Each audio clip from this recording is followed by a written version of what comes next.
চুলটার অবস্থা দেখছেন কতটা বাজে হয়ে গেছে, একদম ফ্রিজি হয়ে গেছে, ডাল হয়ে গেছে, কোনো শাইন নেই, পুরো দুমড়ে মুচড়ে কুচকে গেছে মনে হচ্ছে।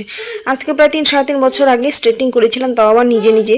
স্ট্রেটিং আমি 2-3বারই করিয়েছিলাম, একবার পার্লারে আর বাকি 2-3বার বাড়িতেই করেছি। তো এবার ভাবলাম যে ইউটিউবে যে পেমেন্টটা পেয়েছি ওইটা দিয়ে একটু সেজে আসি। তো যেমনি ভাবা তেমনি কাজ, চুলটাকে ঠিক করার জন্য চলে এসেছি পার্লারে।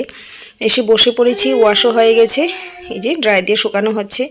কিন্তু বিশ্বাস করুন, যতক্ষণে পার্লারে এসেছিলাম ততক্ষণে আমার মনের মধ্যে বিন্দুমাত্রও এই ফিলিংসটাই ছিল না যে বাড়িতে আমার জন্য কী অপেক্ষা করছে। যতটা আনন্দ, এক্সাইটমেন্ট, উৎসাহ নিয়ে এসেছি চুলের স্মুথনিং করাতে, বাড়িতে ঢুকে দরজার ভেতরে পা দেওয়া মাত্রই তার মুহূর্তের মধ্যেই একদম বিলীন হয়ে গেল। মনে হলো যে আমি না জানি কোন সাংঘাতিক বড় অপরাধ করে ফেলেছি এই চুলটাকে স্ট্রেটনিং করিয়ে। আমার জীবনের সবচেয়ে বড় অপরাধ হয়ে গেল।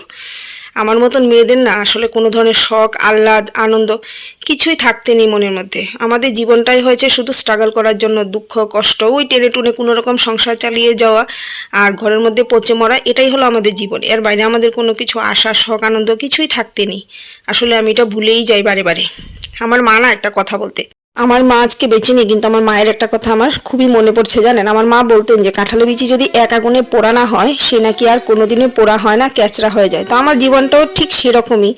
আজ থেকে 12-13 বছর আগে যে ব্রুটাল এক্সপিরিয়েন্স আমার জীবনে হয়েছিল, সেটাকে ভুলে সংসারে এগিয়ে যাওয়ার জন্য, ভালো থাকার জন্য চেষ্টা করছি ঠিকই, কিন্তু ওই যে কপালে সুখ না থাকলে কি আর জোর করে সুখ পাওয়া যায় বলুন। তো আমার কপালটাও সেরকম, শুধুমাত্র ওই ভালো থাকার অভিনয় করে যাওয়া, কিন্তু কতটুক আদৌ ভালো আছি সেটা না বলতে পারি, না সহ্য করতে পারি, কোনোটাই পারি না জানেন।